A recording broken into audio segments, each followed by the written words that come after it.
Good evening. Welcome to WSBI, your resource for success podcast program, where you get to meet inspiring women-owned businesses from across the country. And now for your host, Kimberly McLemore.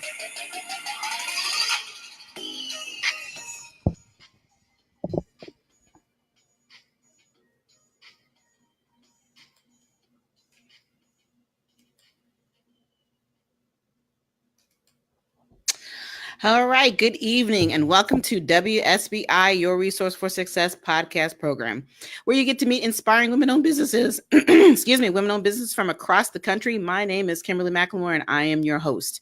And of course, I want you to be comfortable and welcome to another night of sharing. With us, we have Dr. Essie McKoy. She is an award-winning educator, speaker, author, and a coach. Now, let me just read a little bit about the background of Dr. Essie McKoy before we actually get started with the interview. Dr. McKoy grew up in Milwaukee, North Carolina. Evangelist Essie and father, Reverend John Manley. She was the first to attend college in her immediate family and received 4 degrees. Currently, she is working on her 5th degree, and she believes her most important degree in pastoral ministry. Essie has attended many leadership programs at Harvard University, Howard University, Wake Forest University, North Carolina State University, and the University of North Carolina at Chapel Hill. She has 2 beautiful children, Marcus and Shardae. Essie is active in her church, has traveled extensively, and thoroughly enjoys impacting the lives of young people.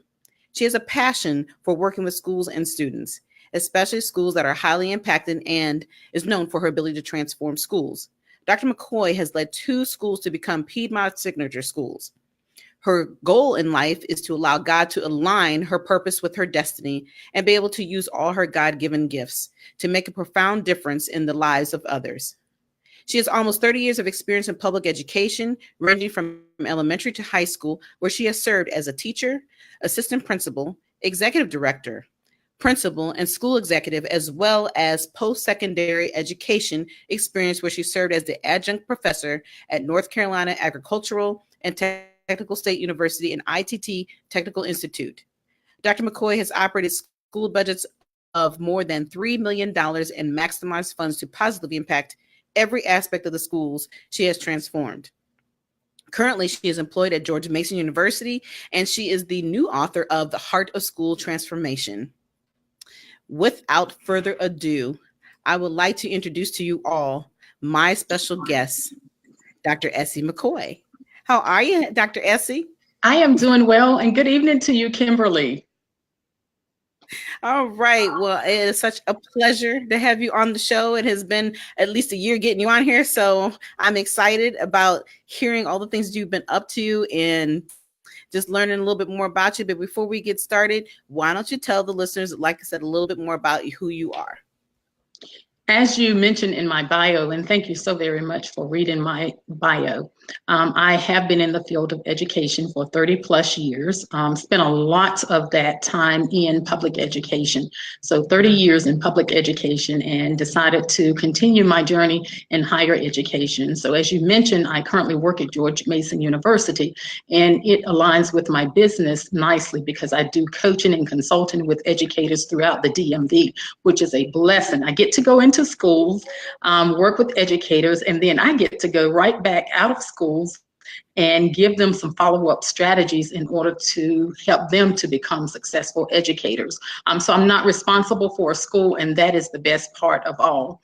I started actually, yes, indeed. I started my career at an alternative middle school, and that journey forever impacted my life because I was at a highly impacted school, and students were sent there because they could not make it in a quote unquote regular middle school. Stayed there for about a year, worked as a teacher, and then went to a quote unquote regular middle school, and then that journey continued because I wanted to continue to make an impact. Became an assistant principal, executive director, really going into a district and transforming schools, and we're just so proud of all the growth that we made. You think of schools that are 100% free and reduced lunch, sort of the 90-90-90 model school. We went in there and we were able to become a Piedmont Signature School, the highest growth in the district. So I did a first elementary school, where it became a Piedmont Signature School, and then also a second elementary school. And then right before I got ready to retire, I was actually working in a middle school and had an opportunity to help them to transform. So my journey has been long and lengthy, but I enjoyed what I did, working with highly impacted students and really making a difference in their lives, and really impacting not only students, but educators and the entire school community. At George Mason University, I'm currently there, once again, trying to finish out the semester with some students, getting all those grades into Blackboard and taking care of all that, writing books. I hope to have at least 4 more books released this year. I'm co-authoring with some different leaders and writers. My first book was released last year, September 2018, and that is The Heart of School Transformation, My Journey into Transforming Urban Schools. And that has done really well, and I'm looking forward to the next 4 books that will be released this year to do as well. All right. Well, you had a ton of excellent information. So, but what I want to do is kind of backtrack a little bit. I want to hear more about what inspired you to get into education. Well, definitely my parents. My parents did not graduate from high school. My father had a 9th grade high school education, and my mother stopped in the 8th grade, and they continuously told me to go to school. And so I did that. And once I got started, I enjoyed learning, and you can tell by the fact that I have 4 degrees, and went to many, many different leadership programs throughout the nation at different colleges and universities. Also, I really enjoyed school when I was in elementary school. And so I would watch my teachers closely, and I would go home and emulate them, playing, school, being a teacher, being an educator, and I never knew the impact of their actions in my journey. So as I reflect back on my career and back on my early childhood, I think about that, how I watched my teachers teach, and then I wanted to be just like them. Also, I had a cousin, Gardenia, who worked in the DC area. She's still here in the DC area, and definitely she was a big inspiration, just as a young girl trying to find someone that was a positive role model in addition to my mother. So definitely my cousin, I have to give her credit as well. Yeah, and that's about having to look at, emulate, and understand that your parents did not have the opportunity to get the education, so you took it 10 steps forward and made them, I'm sure, very proud, and they're still proud to this day about what you have accomplished. So explain to me, though, and explain to the listeners who don't and may not understand what it means to be a child being an impacted school. Explain how that works. So being in a highly impacted school simply means that you have students who are at promise. A lot of the research really talks about at-risk students. I do not like to use that terminology because we have a certain connotation. We have a negative perception when we use at risk. So I use at promise. But basically it means that students have so many factors outside of the academic world that are impacting them, and sometimes they can't really focus on school. So it might be emotional issues that they're dealing with. They might have seen trauma. They may have seen something going on in their environment. So you're talking about the emotional components of a child that will really be impacted and impact them in a negative way within the classroom setting. You're talking about psychological implications. Once again, those social skills. Some students don't know how to interact with other students. So you're not just focusing on the academic skills, but you're focusing on the whole child. And in my book, I talk a little bit about that. I talk about whole child, whole educator, whole school approach. You really do have to have those wraparound services in order to impact students who have been highly impacted in a negative way, in order to make sure that they will be at promise students, and it can be done. We did a lot of hard work and definitely had some evidence to prove that it can be done once again. Right. And you're right. It's like they say, where you come from, it's where you're going to in life, right? And Exactly. Definitely it takes a village to raise a child, and you have proven that over and over. So can you kind of walk through some of the steps and the processes that you would take when you have a child that is in the impacted school and they come from an environment that is completely negative. Talk just a little bit about the process of getting that child from where they're at to where they need to be. So the one thing that you want to do, first of all, I always tell leaders to make sure that they do want to go into a school that is highly impacted, because you're not just going to go in there and focus on the academics. As I mentioned earlier, you're going to focus on so many other things: parental involvement, the culture, the day-to-day operation of the school. You're going to look at the programs, the initiatives, the partnerships that you have from the community. You're going to look at money, budgets, and align those in order to get resources. But when it comes down to the child, the most important thing you're going to do, you're going to look at that child's learning needs.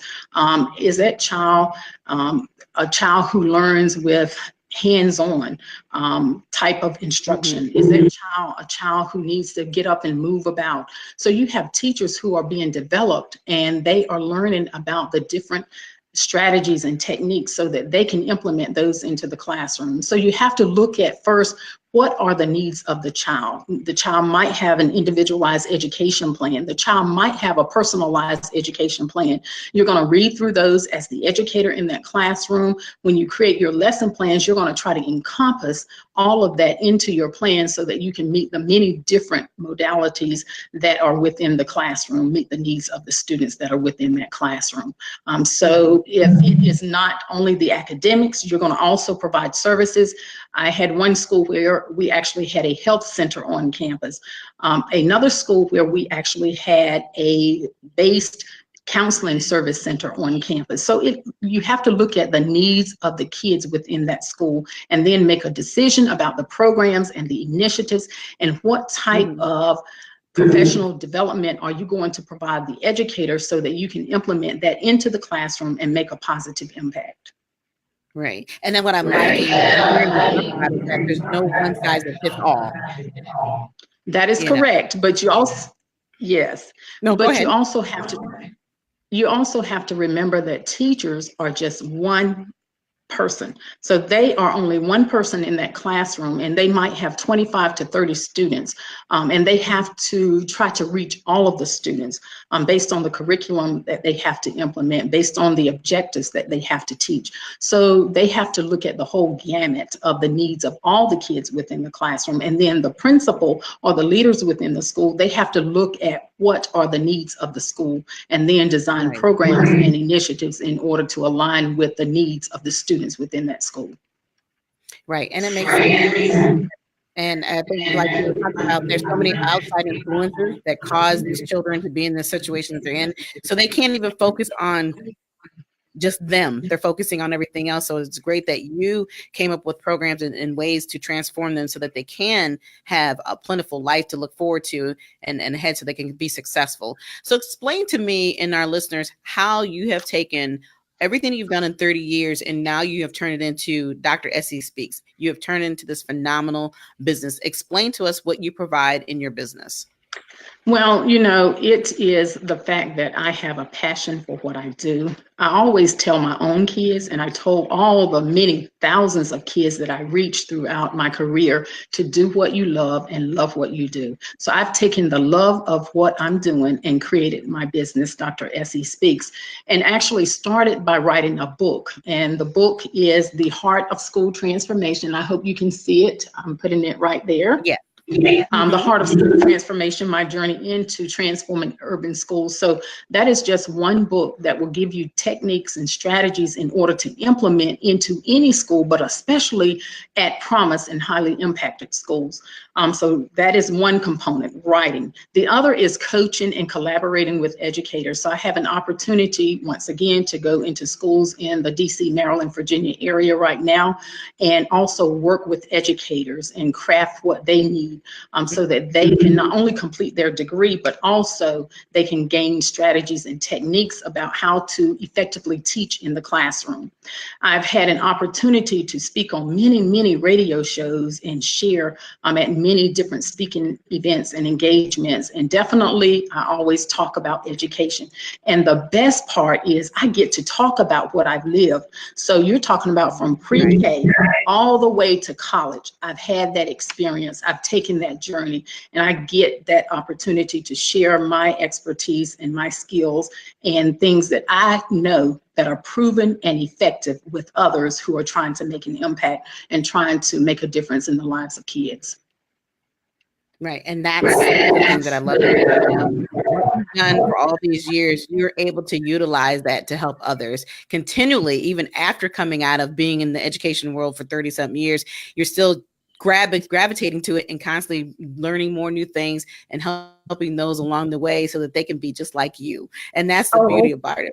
Right. And it's wonderful. I mean, you got to constantly pat yourself on the back because nobody else is always going to do it for you. But the thing that I love is that, like you said, you have a passion for what you've been doing all these years. And now it's come to fruition that here you have written a book, you're getting ready to co-author 4 other books, and you have your own business. And it's funny. I remember when I met you a little over a year or so ago, and you were right at that point and you're like, you know what? I'm not doing this anymore. I'm retiring. We were like, what?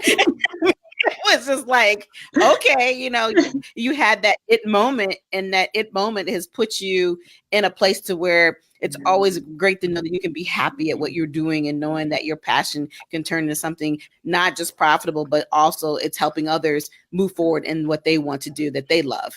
And so I do have other questions though. Tell me though, and we all know we go through this, there's always challenges. There's always something that can push you back, push you sideways, push you forward. How do you handle those challenges, and what have been some of those challenges that you have faced coming out of the education world, even though you're still a part of it, and now that you actually have a business of your own?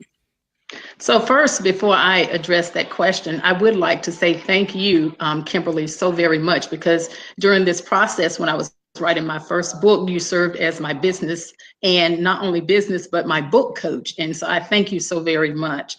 And then also I want to say thank you to Dr. Larry White Sr., who served as my business coach, and Greg Brewer, who served as my professional coach. So the collaboration of everybody working together and working on my behalf and me giving input, it helped me to create the business that I have today. So once again, thank you so very much. But going back to the challenges, I grew up from a very humbling experience. So I was an at-promise student. There were days when I may not have had sufficient food. There were certain garments, maybe a coat that I didn't have. So I remember those challenges as a child, and I turned that into being a leader who would provide wraparound services for kids to make sure that they did not go without. If kids walked into the school and they needed a coat, we made sure that we had an organization providing that for them. So I sort of look back at all my challenges, and I use those challenges in a positive way to provide services for students that I served throughout my 30 years. Also, some people perhaps didn't believe that I would go to college, with parents who, once again, father, 9th grade education, mother, 8th grade education. And then I was able to acquire 4 degrees. And so definitely that was a challenge initially, because there were so many people who thought perhaps I would not go to college. And thank God, look at me now, what he has done. It's not anything that I have done on my own, but it's the people, the role model, the positive influences I've had, and God guiding me every step of the way. So those are some things that I can definitely attest to. Also transforming schools. I went into 3 schools, very challenging schools, inner city schools, urban schools, 100% free and reduced lunch, Title I, priority schools, at promise schools where most leaders did not want to go. So I went into the schools where people did not want to go, and God blessed me with the abilities and skills to help the team of people that were there so that we could transform that school. And lo and behold, we were able to become a Piedmont Signature School, once again in 2 elementary schools. And people would constantly ask, how did you do that? And all I can say, it was just God's grace and mercy, and him taking my hands and my brain and making that happen. So those are just a few of the challenges that I can think of right away. Well, I tell you what, those were a lot of challenges, but like you said, the success that you have gained throughout the years, and with God's continued guidance, and like I said, your village of people around you to help you get to where you're at today. And you're very welcome for the little bit that I did. It was my pleasure. I really enjoy coaching people to take what they have in their lives and rewriting their stories and making them come true. So, you have been, you were phenomenal. It was easy to work with because you pretty much already knew what you wanted to do. So that makes things so much easier. But, I just love your story. And, a lot of people don't ever understand that when they see the shell of us, they think that everything and every part of our life has been perfect. So I always love having these opportunities for all to women come on here and tell their stories and make people understand that this is where we came from. And no matter where we came from, it doesn't matter how many challenges we have, you can still make it. And you are a proven factor of that. And the love that you have for yourself and these children, I'm sure that they absolutely have to miss you, not being a part of the educational system every day, those young kids, because they always need to have somebody they can look up to. And of course, our children always love to be able to see everyone who looks like us. I think that's so important that we still have that factor as a part of making sure that our kids can see that we can be successful and be whomever we want to be. So, I congratulate you on all the things you have accomplished. So tell us what you are continuing to work on. Now, I know you talked about a little bit about the 4 books. Briefly kind of go quickly through the books that you're co-authoring on and they're going to be coming out this year. So once again, I do want to mention the Heart of School Transformation that is already on my website, and you can go to Amazon and purchase that.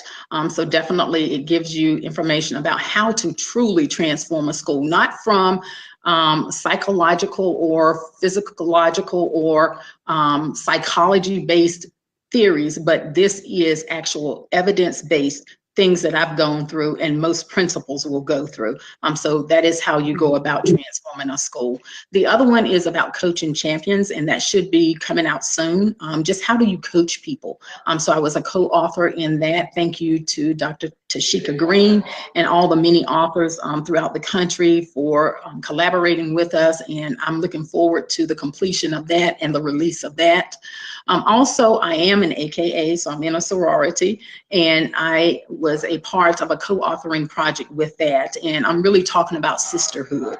So I'll wait until the book comes out so that you all can really read and find all about the AKA and the coaching champions. Also, I am probably going to be a part of HBCU experience. I had an opportunity to go to Winston-Salem State University, and HBCU. So I'm going to talk about my journey and about my experience. So I'm looking forward to that. And then an inspirational quote book. I do have another educational leadership book, but that's a little bit more comprehensive, and it will take a little bit more time. So that'll be released a little bit later. So in addition to the books, I do every 4th Sunday of the month, we have an educational show in Maryland with Dr. Sharon Porter. So I have an opportunity to co-host that. I'm working at George Mason University, coaching and collaborating and working with educators. I'm serving as the DMV co-chairwoman and also the director of education. So quite a few things that are still going on. I'm excited about it all because guess what? It is all about education. The love that I've demonstrated for the past 30 years, and I'm able to convey that in many different avenues, whether it's writing a book, doing speaking engagements, going to different events, or whether I'm on the education show or I'm just sharing on radio shows and podcasts. So definitely I continue that journey.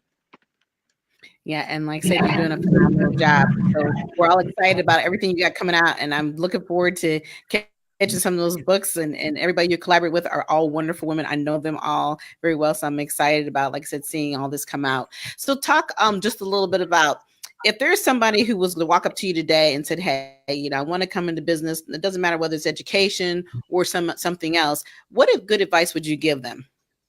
So I would say just get started. Don't hesitate. Go with, sometimes you have to take time to really reflect and think about who you are as a person and what you want to accomplish. And then think about all the previous successes that you've had, build upon that. And that's exactly what I did. So don't hesitate. Go ahead and get started. You can start small and grow. Sometimes it's amazing the different people you connect to, the different places it will take you. I have connected to people all across the world and other countries. It is simply amazing, and I'm nothing but grateful and just blessed to have the opportunities to really speak with people in far places and do many different things, as I shared before. So my advice is to get started no matter what. Do not hesitate, do not doubt yourself, but get started, and don't let your thoughts deter you from not creating that business or whatever it is, whatever dreams or goals that you might have. Just go after them, and go after them with everything that you have within you. Exactly. That's great. Excellent. So tell everybody how they can get a hold of you, so that they can reach out and get some of your business services or either purchase your books. All right. And so definitely you can go to my website, www.dressiespeaks.com. Also, I am on all the social media platforms at E. McKoy on Twitter, LinkedIn, Dr. Essie McKoy, Facebook, author Dr. Essie McKoy, Instagram, 2 pages at E. McKoy 2018, and then E.M. McKoy. So definitely you can keep up with the many different things that I am doing on the different social media platforms. Keep up with all the wonderful books that are coming out, because I guarantee you they will make an impact in your life. And it doesn't mean that you have to be an educator. You can be in many different areas, many different professions, a community leader, or just a citizen, and you can still gain knowledge and use that knowledge to make an impact. So please continue to check me out on all those social media platforms. All right. It has been a pleasure having you on my show. Any last words for our listeners? I just want to say once again, thank you, Kimberly. You are just phenomenal in what you do. Thank you to all of the listeners out there. Thank you for following me. Thank you for purchasing my book. Thank you for asking me to come and speak and be engaged in many different ways. Once again, go after what you desire, and you will not be disappointed if you live in your passion and you love what you do and you do what you love. So thank you once again. You are very welcome. Like I said, it's my pleasure. For those who are watching and listening, if you would like to reach out to Dr. Essie McKoy, you can go to www.dressiespeaks.com. I'm guarantee you will not be disappointed. Like I said, this is a wonderful woman. I've enjoyed knowing her for the little over a year that we've had time to spend, and I'm looking forward to seeing you soon when I can get back into town. You can get back into town as well. So again, thank you for coming on tonight's show. It has been a pleasure, and we'll talk soon. Thank you. Be blessed. Thank you. All right. For everyone else, for the rest of the show, like I said, we just got done talking with Dr. Essie McKoy. She is a wonderful person. Please go out and purchase her book. I'm telling you, you will not be disappointed. It's called The Heart of School Transformation. After 30 years of experience and then continuing to love what she does, you won't go wrong.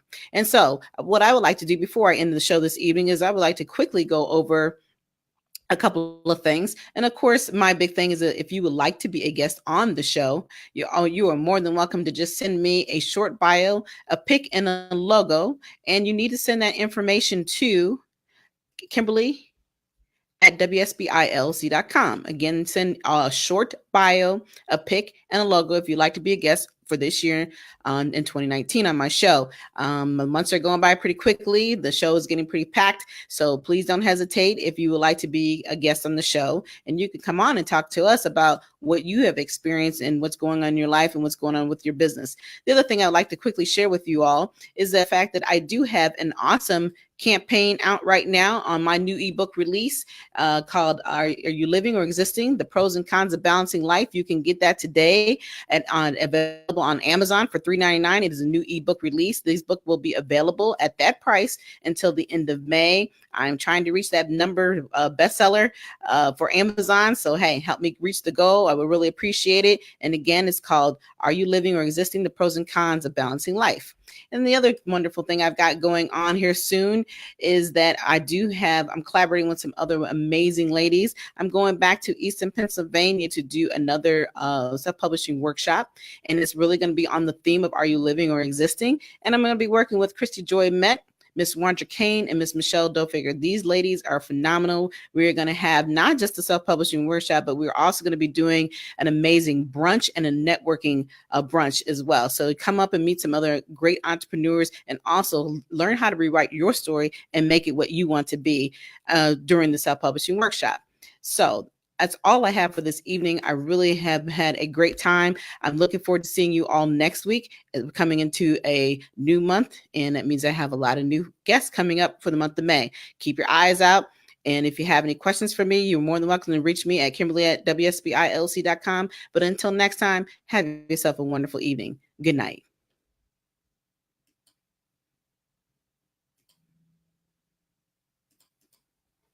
Good night, everyone. We will be back next Thursday evening at 7 p.m. Follow us on Spreaker, www.spreaker.com/user/WSBI.